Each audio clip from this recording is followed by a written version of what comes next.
En este video vamos a definir algunos conceptos básicos sobre la teoría de conjuntos. Y primero tenemos que empezar diciendo qué es un conjunto. Bueno, un conjunto es simplemente un grupo de elementos, de cosas. Pueden ser las cosas que sean, pueden ser números, pueden ser figuras, pueden ser personas, pueden ser situaciones, etcétera.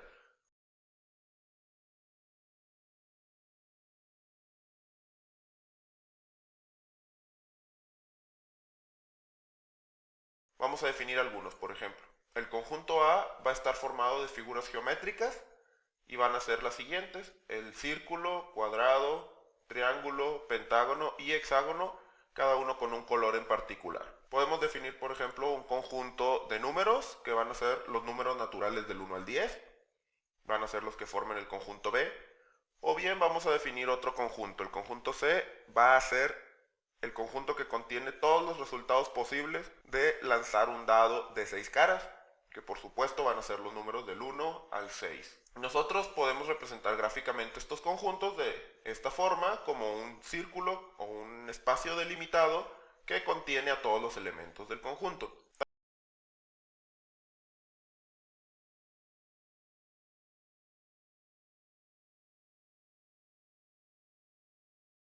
También lo podemos definir de forma escrita. Por ejemplo, el conjunto A va a ser igual a, y enlistamos todos los elementos del conjunto: un círculo, un cuadrado, un triángulo, un pentágono y un hexágono. Por ejemplo, el conjunto B, que eran los números del 1 al 10, nosotros lo podemos escribir así, entre llaves, y enlistamos todos los elementos. Lo mismo con el conjunto C. En la teoría de conjuntos hay ciertos conjuntos en particular que es importante conocer qué son y cuáles son sus propiedades.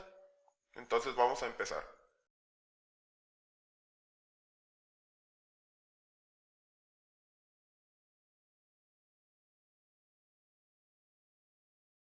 Primeramente tenemos el conjunto universal.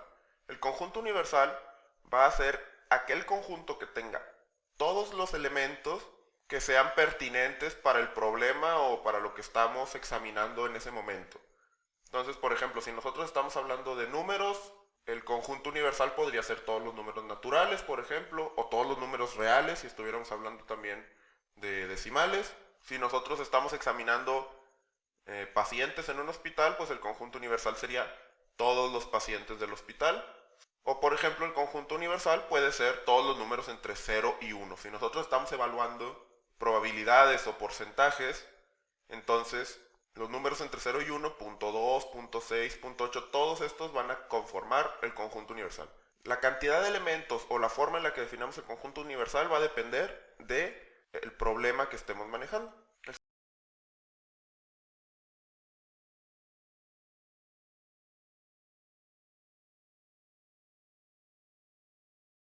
siguiente conjunto importante es el conjunto vacío, que es este conjunto que no tiene ningún elemento.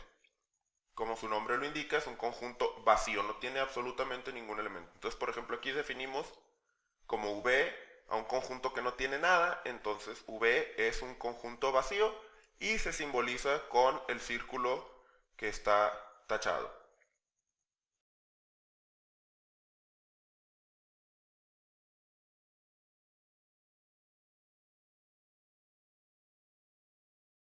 Ahora, vamos a ver lo que es un subconjunto.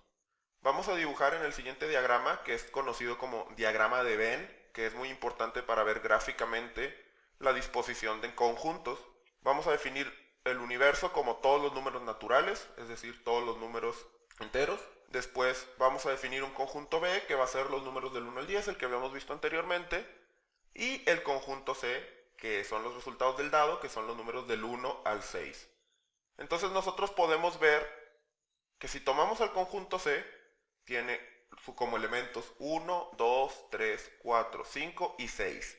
El conjunto B tiene también estos números del 1 al 6, pero además tiene otros 4. Nosotros podemos decir que el conjunto C está dentro del conjunto B. O de otra forma, el conjunto C es un subconjunto del conjunto B. Entonces, un subconjunto es esencialmente un conjunto que todos sus elementos pertenecen a otro conjunto. Como el conjunto universal es el conjunto que tiene todos los elementos posibles en un cierto marco de estudio, digámoslo así, entonces por definición, todos los conjuntos que estemos trabajando tienen que ser un subconjunto del conjunto universo o conjunto universal. Asimismo, el conjunto vacío va a ser siempre un subconjunto de todos los conjuntos que estemos trabajando, ya sea del conjunto universal, así como de cada uno de los conjuntos que nosotros definamos en nuestro problema.